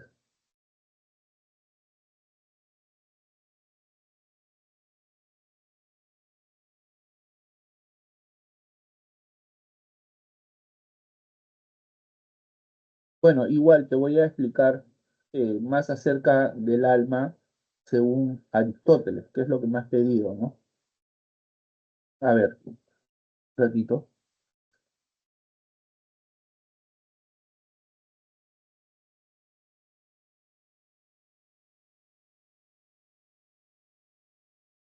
Bueno, Aristóteles pensaba que el hombre es una sustancia, ¿no? El hombre es una sustancia, o sea, eh, está compuesta por dos aspectos que no se pueden separar: materia y alma, ¿no? La materia es el cuerpo, el alma es la forma del cuerpo, ¿no? Es la forma del cuerpo, ¿no? Bueno, para Aristóteles el alma es más importante que el cuerpo porque gracias al alma tenemos vida, ¿no? Pero también este, porque el alma es el principio del conocimiento, ¿no? Con el alma conocemos, ¿no? Claro, a diferencia de Platón, Aristóteles cree que los sentidos son el primer paso para conocer, Los sentidos nos ofrecen la primera información sobre los objetos, ¿no? No desprecia los sentidos como si lo hacía Platón, ¿no? Platón despreciaba los sentidos, no reconocía la importancia de los sentidos o el papel de los sentidos en el conocimiento, porque para Platón solo se conoce con la razón. Los sentidos solo nos ofrecen apariencias. De la información proporcionada por los sentidos solo podemos formarnos opiniones. Aristóteles no cree eso. Aristóteles cree que las sensaciones, ¿no? Son el primer paso para conocer, ¿no? De ahí nos vamos elevando, ¿no? O sea, de los datos proporcionados por los sentidos nos elevamos al pensamiento, a la razón, y llegamos a la idea de algo, ¿no? Ahora, para Aristóteles, todos los seres tienen alma, ¿no? Por ejemplo, los seres vivos, quiero decir, ¿no? Los seres vivos, no inertes, sino los seres vivos poseen alma, ¿correcto? Hay tres funciones que cumple el alma: la función vegetativa, la función sensitiva y la función intelectual. La función vegetativa la poseen todos los seres vivos, ¿no? Es la función que explica el por qué los seres vivos necesitan nutrirse, crecer, reproducirse, ¿no? ¿Correcto? Está en las plantas, por ejemplo, ¿no? Las plantas se nutren, crecen, se reproducen, ¿no? La función sensitiva les corresponde a los animales y al hombre como parte de la animalidad que existe, ¿no? O sea, la función sensitiva se nota, por ejemplo, en la sensación, el movimiento, ¿no? El hecho de poder experimentar dolor, sufrimiento, ¿no? ¿No es cierto? Pero los animales, además de función vegetativa, poseen función sensitiva, ¿no? Pero aquí viene la diferencia más importante. Solo el hombre posee función intelectual, ¿no? Esa es exclusiva del hombre, ¿no? El hombre posee el alma del hombre posee la función vegetativa, la función sensitiva, pero además posee la función intelectual o racional, ¿no? El hombre puede pensar, ¿no? Puede razonar, ¿no? Eso es exclusivo del hombre, ¿no? De ahí que Aristóteles definiera al hombre, decía, atendiendo a los criterios de género próximo y diferencia específica. El género próximo del hombre es ser un animal, pero la diferencia específica con los demás animales es la racionalidad. El hombre posee razón, ¿no? El hombre es un animal racional, ¿correcto? Ahora, como Aristóteles piensa que el mundo sensible, que es el único mundo que existe, no como Platón que pensaba que hay dos mundos, ¿no? Peor aún, que el mundo verdadero es el mundo de las ideas, ¿no? Para Platón el mundo verdadero es el mundo de las ideas. Aristóteles se niega a pensar, rechaza la idea de Platón de que existen dos mundos. Para Aristóteles solo hay un mundo, el mundo sensible. Y el mundo sensible o material está constituido por sustancias individuales, ¿no? Todo individuo, toda sustancia, que es lo mismo, posee dos aspectos inseparables: la materia y la forma. En el hombre, la materia es el cuerpo y el alma es la forma. El alma es la forma del cuerpo. Los estudiosos del pensamiento de Aristóteles consideran que este, es probable que para Aristóteles, ¿no? Cuando muere el cuerpo, muere el alma, ¿no es cierto? ¿Por qué? Porque no puede haber materia sin forma ni forma sin materia, ¿no? En cambio, Platón pensaba que cuando el cuerpo muere, el alma sale del cuerpo y regresa al mundo de las ideas. Aristóteles, al parecer, ¿no? Habría sostenido que al morir el cuerpo, muere el alma, ¿no? ¿Correcto? Muy bien, eso es lo que puedo decirte, Darwin. Espero que ahora sí haya quedado más claro. A ver, escríbeme, por favor, ¿quedó claro?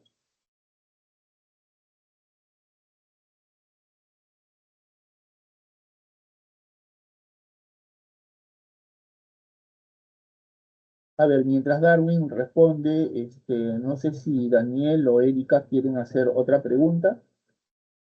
Quiero aprovechar estos minutos para, bueno, comunicarles que este sábado 12, este sábado 12 vamos a recuperar las clases del día jueves santo, o sea, del día jueves 17 de abril. Razón por la que los invito para que participen, ¿no? En el horario de 5 de la tarde a 7 de la noche. Este sábado 12 voy a estar desde las 5 de la tarde hasta las 7 de la noche para contestar a sus preguntas, para atender sus solicitudes, sus requerimientos respecto de los puntos trabajados, no solo en la semana 2, sino también en la semana 1. Y si es que ustedes quisieran adelantar algún punto que vamos a trabajar, ¿no? Lo digo porque ustedes tienen el sílabo, en qué puntos vamos a trabajar, de repente hay alguno que ya conoce, ¿no? También podemos verlo, ¿correcto? Entonces, este sábado vamos a recuperar las clases del día jueves 17 de abril, están cordialmente invitados, ¿ya? Muy bien, no sé si Erika o Daniel o Darwin tienen alguna pregunta más. Todavía nos quedan algunos minutos, por favor aprovechemos. Profesor, tengo otra pregunta. Respecto de Sócrates, cuando él menciona lo de obrar justamente o habla de justicia, ¿a qué se refiere especialmente? ¿De qué me habla? Me parece que hay una pregunta sobre eso, ¿no? De la semana 2, sí, la pregunta 4. ¿Te gustaría que comparta el archivo de la semana 4? Por favor. Claro que sí, un ratito. Pero te pido unos segundos, por favor. Sí, sí, no se preocupe.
Ya, a ver, Erika, dime si puedes ver la pregunta, por favor.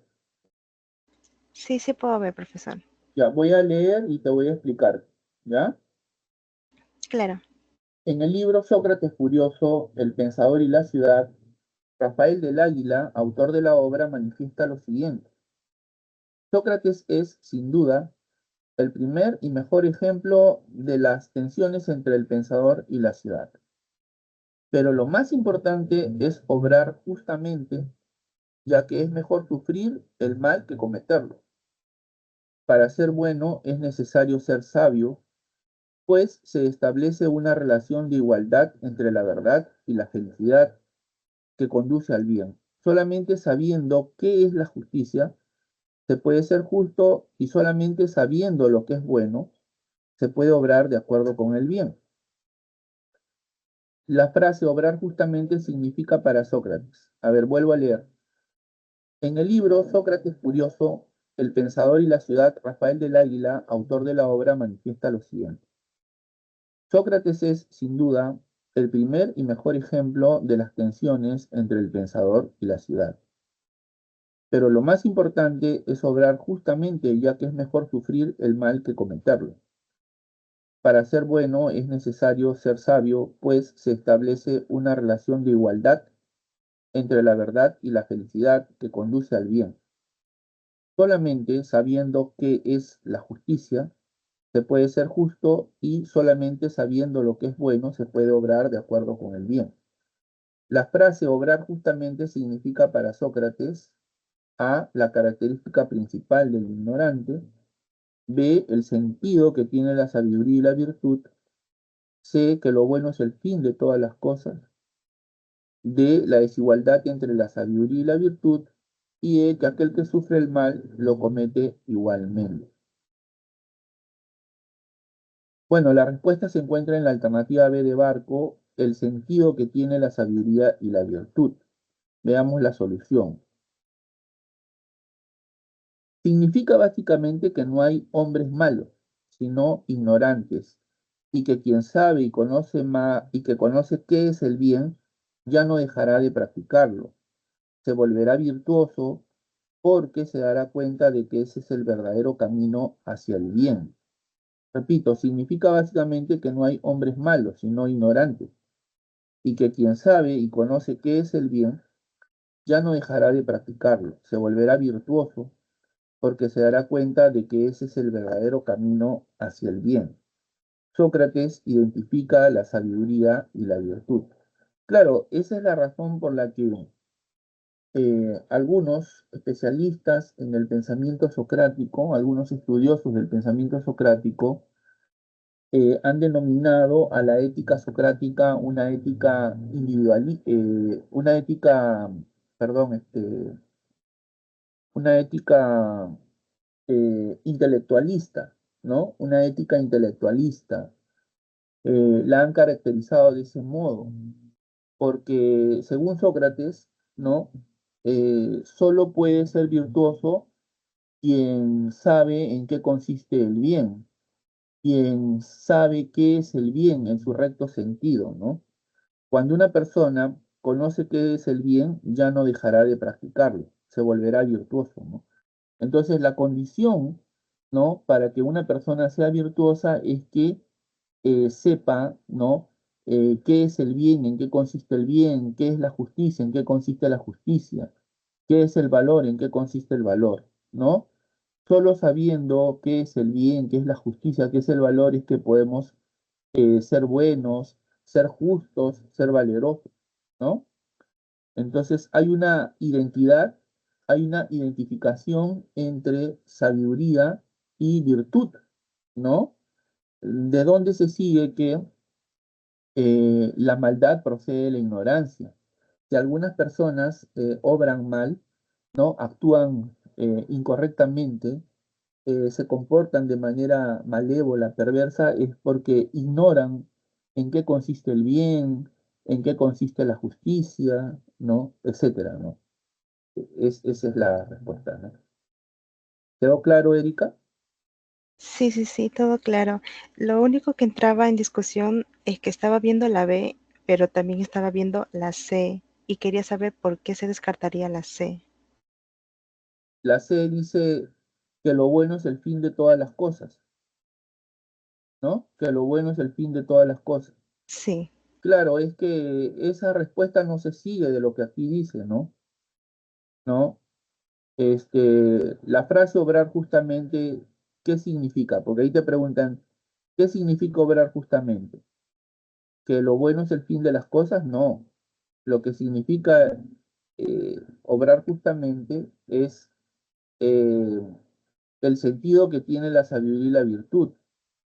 O sea, eh, significa que no hay hombres malos, sino ignorantes, y que quien sabe y conoce qué es el bien ya no dejará de practicarlo, como dice aquí, ¿no? ¿Entiendes? O sí, sea, profesor. lo que pasa es que para Sócrates, eh, tú solo puedes realizar acciones buenas si sabes en qué consiste el bien.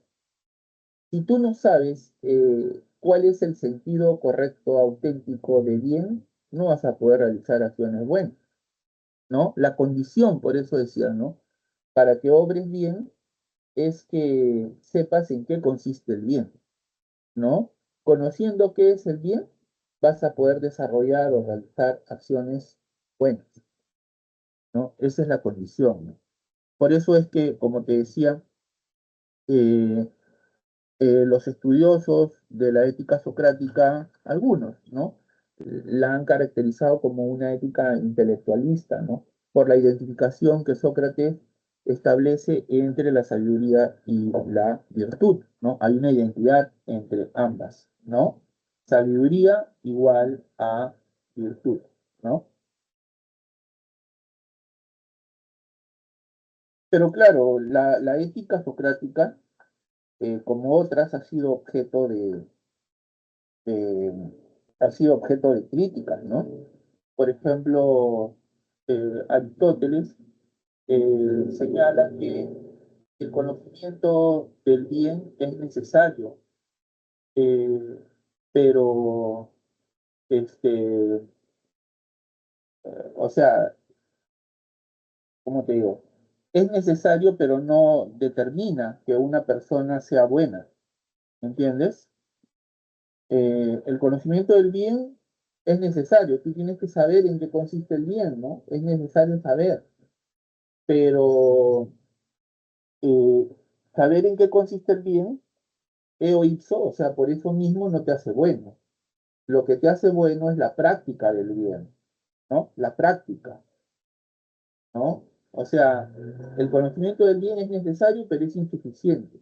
Tienes que practicar el bien, ¿no? ¿Cómo se vuelve buena una persona? Haciendo el bien. Una persona es buena porque practica el bien, ¿no? Tú puedes saber en qué consiste el bien, pero si no practicas el bien, bueno, eh, tú puedes saber en qué consiste la justicia, pero puedes ser una persona injusta, ¿no? ¿Me entiendes? O sea, lo que te hace justo es la práctica que tú realizas de la justicia, no el conocimiento que tienes de ella. ¿Se entendió, Erika? Sí, profesor, muchísimas gracias. Bueno, nos quedan todavía unos minutitos, ya no quedan muchos, pero igual todavía queda como para atender quizá una o dos preguntas más. No sé si Darwin o Erika, para finalizar su intervención, de repente quiere hacer una pregunta más. Erika, ¿qué te parece este espacio creado para los estudiantes? ¿Te parece útil? Me parece totalmente excelente porque siento que es una explicación más detallada para cada persona que tiene sus dudas. Por ejemplo, en mi caso, tenía dudas específicas y con su aclaración siento que la tengo más clara, a diferencia de una explicación en clase, que el tiempo es Ah, me corto y alegra. acá, Sí, pues exacto, es que, como te digo, bueno, quienes dirigen, ¿no? El centro preuniversitario han pensado en este espacio, ¿no? Como un ámbito que puede ayudar a los estudiantes que como tú tienen alguna duda respecto de los conocimientos que se les imparte. Es un espacio para aclarar, para profundizar precisamente, ¿no? Las enseñanzas que ustedes reciben, ¿no? ¿No es cierto? Para aclarar dudas, para profundizar los conocimientos que ustedes adquieren, ¿no? Y en relación a mi explicación, todo claro, por favor, siéntete con toda la comodidad y la libertad del caso. ¿Está bien la explicación? ¿El lenguaje que estoy utilizando es claro? sí, profesor, me parece perfecto. Usted me ha enseñado con las diapositivas, aparte me da una explicación también. ¿Los Eh, ejemplos que uso son adecuados? ¿Ayudan a aclarar lo que se explica?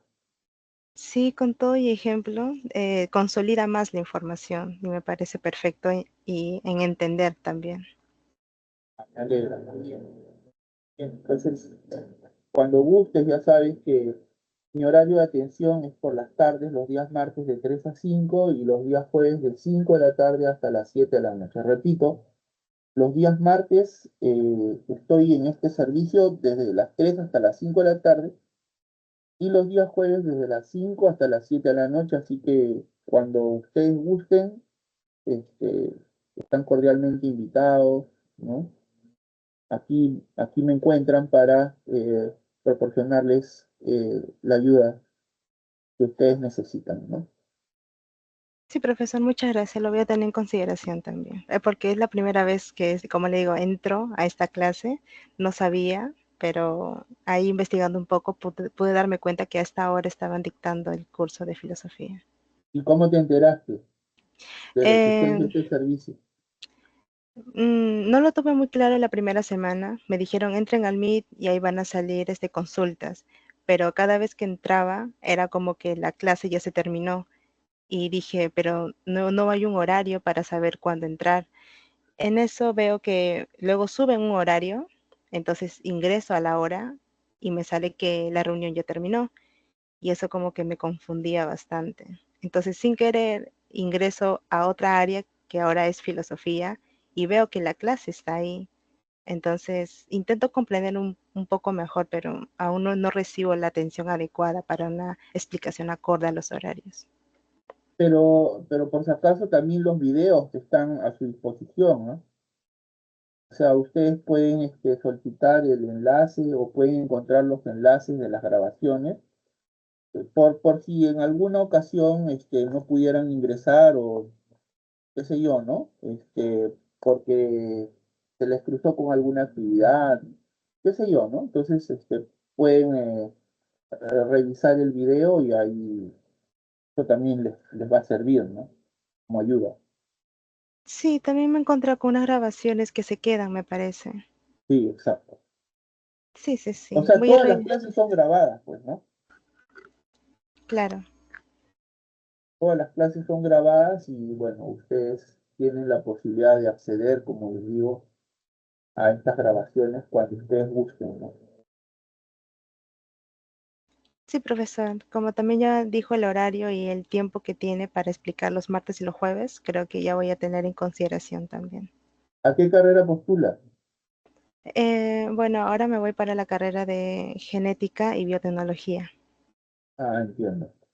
Qué bueno. pero siento que la filosofía me choca un poco. Lo que pasa es que, bueno, no sé si es tu caso, pero hasta donde tengo entendido, muchos estudiantes no han recibido ese curso, ¿no? ¿Cómo O, así? o sea, en el colegio no se ve el curso de filosofía, No, este, nunca. o en todo caso sus contenidos a veces, o sea, conocen de filosofía, pero de una manera bastante somera, digamos, ¿no? Muy superficial, Precaria. claro. Sí, sí, sí. Lo único que aprendemos es en base a las academias que suben sus videos por YouTube nada más.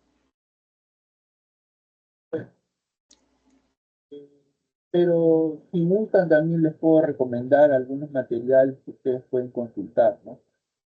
Ya en su momento, bueno, ahorita no tengo mi relación a la mano, pero les puedo, recomendar algún texto de carácter introductorio que les ayude, digamos, a complementar la información que les imparte en cada clase su profesor, ¿no? También.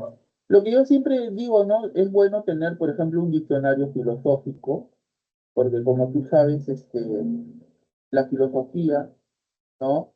Tiene sus propios términos, ¿no? Su propia terminología, hay un glosario filosófico.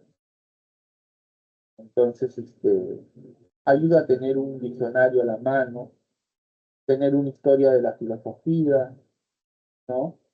Hay libros de carácter introductorio muy buenos, ¿no?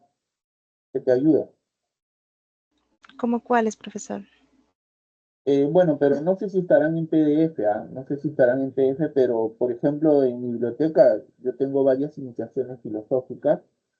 Por ejemplo, yo siempre la recomiendo la del filósofo peruano Augusto Salazar Bondy, Iniciación Filosófica de Augusto Salazar Bondy. Hay también un texto escolar muy bueno, es antiguo, pero es bueno.